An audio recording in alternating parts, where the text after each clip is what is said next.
할렐루야. 예배에 나오신 모든 성도님들을 진심으로 환영합니다. 오늘 예배 가운데에도 말씀이신 하나님을 따라 나아가 더욱더 은혜를 누리는 이 시간 되어지길 간절히 소망합니다. 2021년이 어느덧 벌써 8월의 중반을 지나고 있습니다. 우리가 현재 코로나로 인해 어디 여행을 가기는 힘들지만 보통 이렇게 더워진 7월, 8월을 휴가철이라고 많이 불렀습니다. 특히 이런 무더운 여름에 시원한 바다나 계곡에 이제 발을 담그고 물놀이를 하면서 수박을 먹으면 또 그만한 휴가가, 시원한 여름 휴가가 없었죠. 혹시 과거 한 10년, 20년 전 여행을 가실 때를 기억을 하시나요? 휴가를 가려고 장소를 정하면 꼭 필요하던 것이 있었습니다. 바로 모든 도로가 나와 있는 지도책이었습니다. 기억하시나요? 네.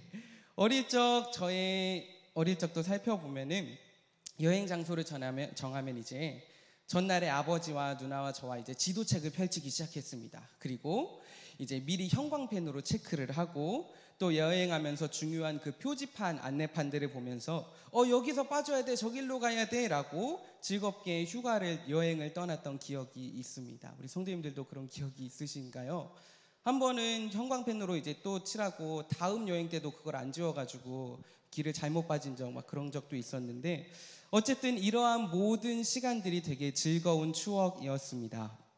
그러나 지금은 이런 지도책이 필요 없어졌습니다. 왜냐하면 내비게이션이라는 좋은 이제 기계가 나왔기 때문이죠. 이 놀라운 발명품은 현재 교통 상황도 알려주고 최적의 길도 알려주면서 심지어 몇 미터 앞에서 우회전해야 된다, 조심해야 된다, 모든 것을 알려줍니다. 물론 저는 길을 알려줘도 지나쳐 버리기 일수인 길치이지만 참 다행인 것은 길을 잘못 찾아도 다시 안내해주고 결국엔 목적지로 보내준다라는 것이죠. 우리에게는 이렇듯 길을 안내해주는 이정표, 내비게이션이라는 것이 있습니다. 그런데 우리의 인생에도 어떻게 살아가는 것이 하나님이 가르쳐 주시는 길인지, 선한 길인지, 행복한 삶인지를 알려주는 그러한 내비게이션과 같은 것이 있다면 얼마나 좋을까요? 자신이 가고자 하는 목적지를 직접 정하는 내비게이션과는 조금은 다르지만 우리 삶의 방향성을 올바르게 가르쳐 주는 것이 있습니다. 바로 우리에게 주신 이 말씀입니다.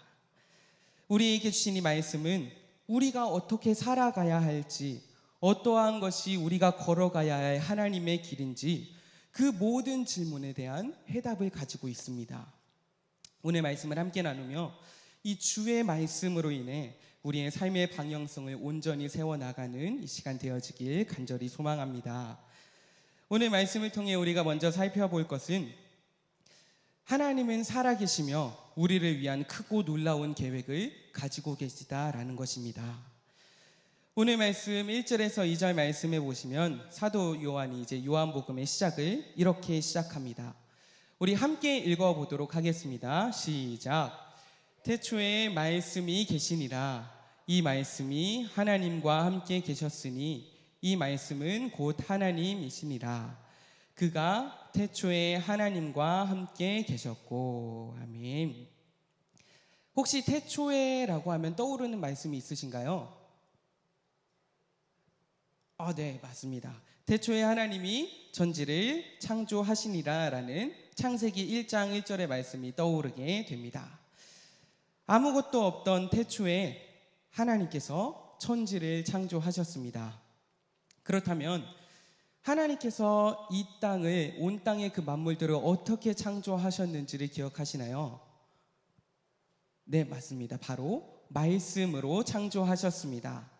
하나님이 이르시되 라고 하여 빛이 있으라 하면은 빛이 생겼고 하늘에 광명체들이 있어라 라고 하면은 이러한 광명체들이 생기며 세상의 모든 것을 주님은 말씀으로써 창조하셨습니다. 이렇듯 태초에 말씀이 있었습니다. 그런데 방금 읽은 이 요한복음 1장 1절에서 2절 말씀을 읽으시면서 혹시 약간 이상하다라고 느끼신 것이 있으신가요? 네, 물론 우리 신앙이 좋으신 우리 성도님들은 전혀 이상해 보이지 않으실 것입니다. 이것이 무엇을 말하는지를 알기 때문이죠. 그런데 의심이 많은 저는 말씀을 읽으면서 무언가 이상함을 느꼈습니다. 태초에 말씀이 계시니라. 이 말씀이 하나님과 함께 계셨으니 여기까지는 문제가 없는 것 같습니다. 말씀이 있었고 그 말씀이 하나님과 함께 있었다라고 합니다. 그런데 이 말씀이 하나님과 함께 있었다라고 하는데 갑자기 이 말씀이 곧 하나님이시다라고 합니다. 또 한 가지 이상한 점은 이 말씀이라는 것에 인격을 붙였다라는 것입니다. 2절 말씀을 다시 보면은 말씀을 이제 그라고 표현을 합니다. 그가 태초에 하나님과 함께 계셨고 라고 하죠.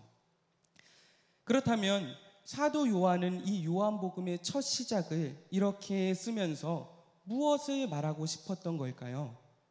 바로 하나님과 예수님과의 관계를 나타내며 그 예수님께서 어떠한 분이신지를 말해주고 있습니다.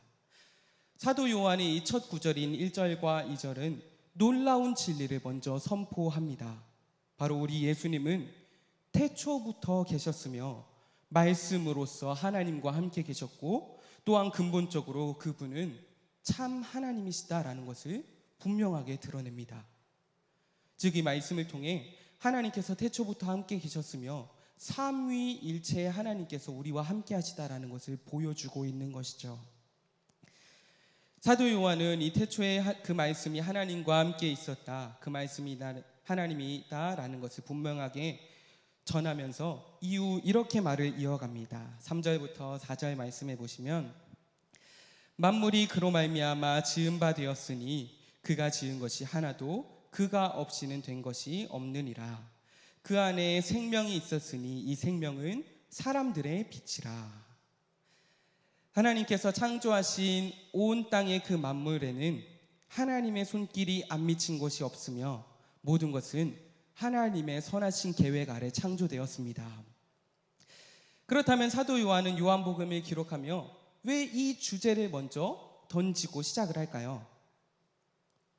바로 참 생명이 오직 예수 그리스도께 있음을 전하기 위함입니다. 앞서 사도 요한이 말한 것과 같이 예수님은 태초부터 하나님과 함께 계셨습니다. 그리고 만물은 모두 그의 계획 아래에서 창조되었죠. 이것을 통해 우리가 깨달을 수 있는 것은 우리를 향하신 그 구원 계획 역시도 태초부터 시작되었다라는 것입니다. 하나님은 우리를 너무나 사랑하셔서 모든 만물이 시작되는 그 만물이 시작되기도 전인 태초부터 우리를 위한 그 하나님의 구원 계획을 가지고 계셨습니다. 요한복음은 가장 나중에 쓰여진 복음서로서 예수 그리스도가 바로 우리의 메시아이며 우리의 생명을 구원할 참 하나님의 아들이다라는 것을 가르칩니다. 사도 요한이 요한복음의 가장 주된 주제로서 이야기하는 것은 바로 이렇게 말씀이신 참 구원자 예수 그리스도입니다. 그래서 요한복음 20장 21절 말씀에도 요한복음을 쓴 목적에 대해 이렇게 말합니다. 오직 이것을 기록함은 너희로 예수께서 하나님의 아들 그리스도이심을 믿게 하려 함이요 또 너희로 믿고 그 이름을 힘입어 생명을 얻게 하려 함이니라. 아멘. 사랑하는 성도 여러분, 우리를 향하신 그 하나님의 놀라운 사랑, 그 구원을 깨달아 알길 원합니다. 사도 요한이 요한복음을 쓰면서 첫 독자들에게 전하고자 하였던 이 메시지는 지금 우리에게도 동일하게 적용됩니다. 우리 예수님은 태초부터 계셨던 하나님이시며 생명의 빛 대신 살아계신 하나님이십니다. 그 하나님께서 또 우리를 너무나 사랑하십니다. 또 우리를 너무나 사랑하셔서 태초부터 우리를 향한 놀라운 계획을 만들어 놓으셨습니다. 하나님의 이 세밀하신 은혜, 하나님의 사랑을 이 시간 우리가 누리며 나아갈 수 있길 간절히 소망합니다. 그래서 예수님을 믿어 참된 생명의 은혜를 누리고 놀라운 주의 사랑을 누리며 나아가는 우리 모든 성도님들의 삶이 되어지길 주님의 이름으로 축복합니다. 그렇다면 생명을 주신 하나님 앞에 우리는 어떻게 살아가야 할까요? 둘째로 우리는 그 생명의 빛 앞에 순종함으로 올바르게 반응해야 합니다. 하나님께서 창조하신 피조물인 인간이 하나님의 말씀에 불순종하게 되며 죄가 들어왔습니다. 이 죄는 창조주이신 하나님과의 관계가 완전히 단절되어 버리는 끔찍한 사망의 상태에 이르게 하였습니다. 죄에 대해 철저히 무력한 인간을 하나님께서는 사랑하셨습니다. 그리고 우리의 죄의 문제를 해결하시기 위해 태초부터 모든 것을 계획하시고 하나님이신 그분께서 육신의 몸을 입고 이 땅에 오셨습니다. 오늘 말씀에 보시면 생명의 빛, 이 생명의 말씀 되신 주님께서 우리에게 찾아왔을 때에 두 가지의 반응이 나오는 것을 살펴볼 수 있습니다. 먼저 5절 말씀에 보시면 첫 번째로 이러한 반응이 나옵니다. 빛이 어둠에 비치되 어둠이 깨닫지 못하더라. 아무것도 보이지 않는 어둠 속에서 빛을 비추게 되면 어떻게 되어지죠? 주변은 그 빛으로 인해 환해집니다. 어둠은 빛을 이길 수 없죠. 그런데 우리가 방금 읽은 말씀 역시도 뭔가가 조금 이상한 것 같습니다. 빛이 어둠에 비춰졌을 때 어둠이 물러가는 것은 당연한데 어둠은 그 빛이 비춰진 것을 깨닫지 못했다라고 표현을 합니다. 그렇다면 이 말씀이 의미하는 것은 또 무엇일까요? 사도 요한은 이 말씀에 대해 이렇게 더 자세히 이야기합니다. 9절부터 11절까지 말씀해 보시면 참 빛, 곧 세상에 와서 각 사람에게 비추는 빛이 있었나니 그가 세상에 계셨으며 세상은 그로 말미암아 지은 바 되었으되 세상이 그를 알지 못하였고 자기 땅에 오매 자기 백성이 영접하지 아니하였으나. 아멘. 만물의 근원이시며 온 땅의 주인이시고 생명의 빛 되신 예수 그리스도께서 이 땅에 오셨습니다. 그러나 사람들은 예수님이 우리의 구원자이다, 우리의 참 메시아이다, 참 하나님이시다라는 것을 깨닫지 못하고 주님을 영접하지 않았습니다. 여기서 영접하다라는 말은 단순히 맞이하는 것을 의미하는 것이 아니라 온전히 받아들여지지 않았다라는 것을 의미합니다.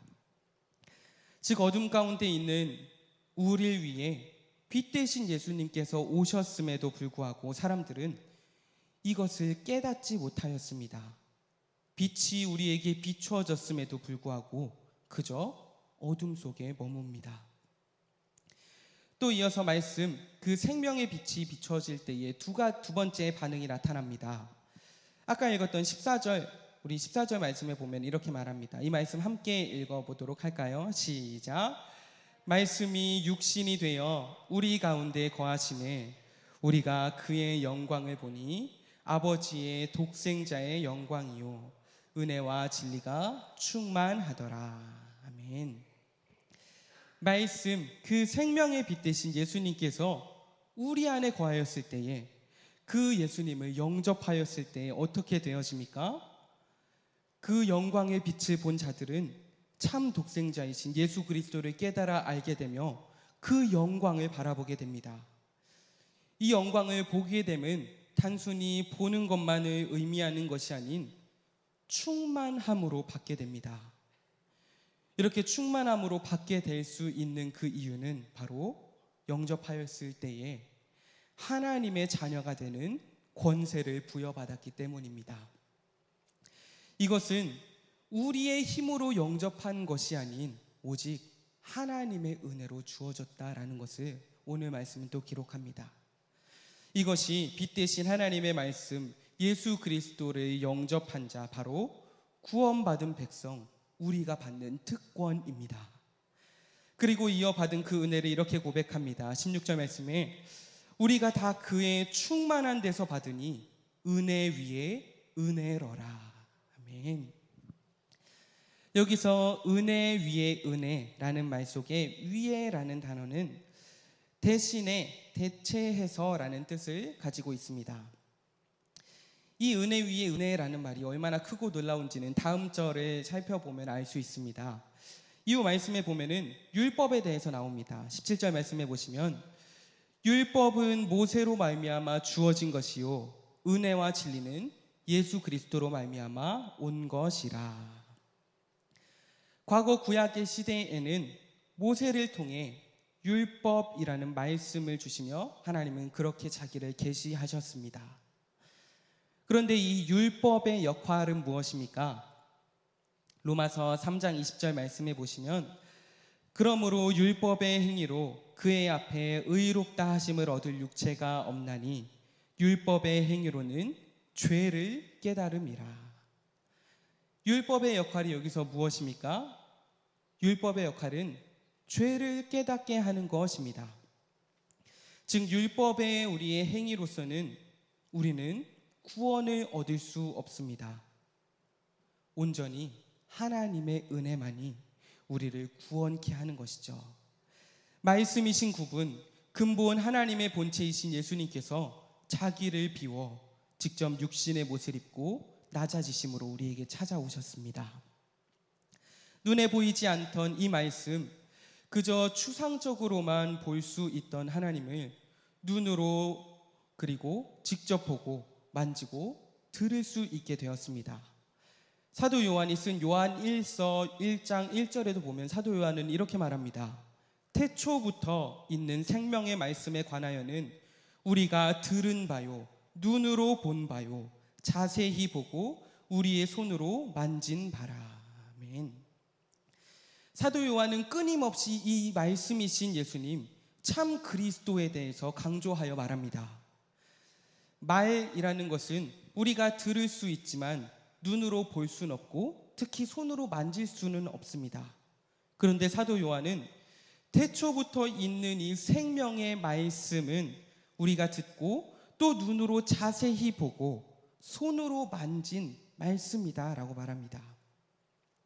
즉 은혜 위에 은혜라는 말은 죄를 깨닫게 하는 율법을 뛰어넘어 우리가 실제적으로 듣고 자세히 보고 만지고 체험할 수 있는 참 하나님, 가장 위대한 율법의 완성인 구원, 그 예수 그리스도께서 우리에게 은혜를 주심을 가르칩니다.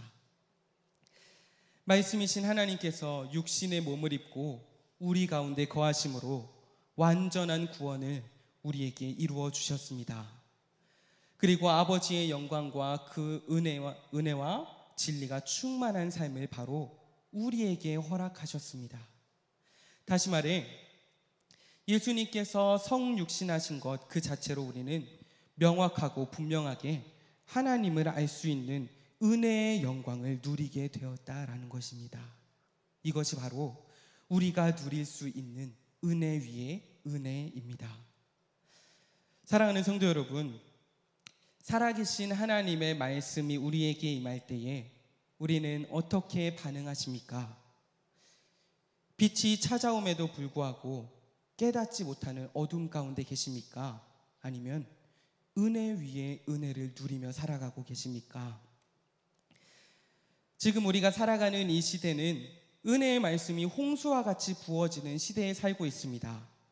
TV를 틀어도 말씀이 나오고 라디오를 들어도 말씀이 나오고 언제나 어디에서나 내가 원하는 시간에 내가 원하는 말씀을 보고 들을 수 있습니다. 특히 요즘은 온라인이 또 발달하게 되어지며 유튜브나 SNS를 통해 이렇게 말씀을 접할 수 있는 게 더욱 쉬워졌죠. 또한 그 무엇보다 가장 완전하게 완벽하게 주신 말씀인 이 성경이 우리에게 있습니다. 하나님의 말씀이 우리에게 찾아올 때에 우리는 지금 어떻게 반응하고 계십니까? 저는 현재 저희 교회에서 이제 교구도 맡고 있고 전도부도 맡고 있고 찬양도 맡고 있지만 또 한 가지 유초등부도 맡고 있습니다. 이 유초등부 사역을 하면서 또 특히 이 코로나 시대를 지나면서 아이들에게 정말 중요한 것을 한 가지 깨달았습니다. 바로 재미가 있어야 된다라는 것입니다. 아이들의 집중을 끌어내기 위해서 막 집중 박수도 했다가 인사 막 했다가 인사도 여러 가지로 만들었다가 애니메이션도 보여주고 게임도 했다가 등 아이들이 말씀에 집중할 수 있도록, 예배에 집중할 수 있도록 온갖 노력을 기울입니다. 그래서 정말 요즘에는 매주 게임을 준비합니다. 설교를 준비하는 만큼 여러 가지 게임을 만들어내려고 머리가 아플 정도입니다. 이렇게 준비하는 이유는 아이들의 특성이 그렇기 때문입니다. 아이들은 순간 재미가 없어지면은 그 순간 이후로 바로 흥미를 잃어버립니다. 그리고 흥미를 잃어버리게 되면은 바로 이제 조금씩 마음이 떠나게 되고 자신들이 더 재미있어 하는 것을 찾아가게 되죠. 그래서 예배를 드릴 때, 특히 온라인으로 드릴 때에는 이제 아이들의 집중을 사로잡을 수 있도록 더더욱의 노력이 필요합니다. 그런데 우리들의 모습은 혹시 어떠한가요? 우리가 교회를 다니는 모습, 우리가 주님을 믿는 그 모습은 어떠한가요? 우리는 어떻게 은혜를 받으며 은혜의 말씀을 누리며 살아가고 계십니까? 많은 사람들은 자신의 유익을 쫓아다닙니다. 심지어 요즘엔 교회를 다니는 사람들조차도 좋은 프로그램이 있는 교회, 나에게 유익을 줄 수 있는 교회를 찾습니다. 그리고 자기 입맛에 맞지 않으면 흥미를 느끼지 못하여 다른 교회를 찾거나 떠나버리는 경우가 많아졌습니다. 왜냐하면 온라인을 통해 여러 교회를 또 접할 수 있기 때문입니다.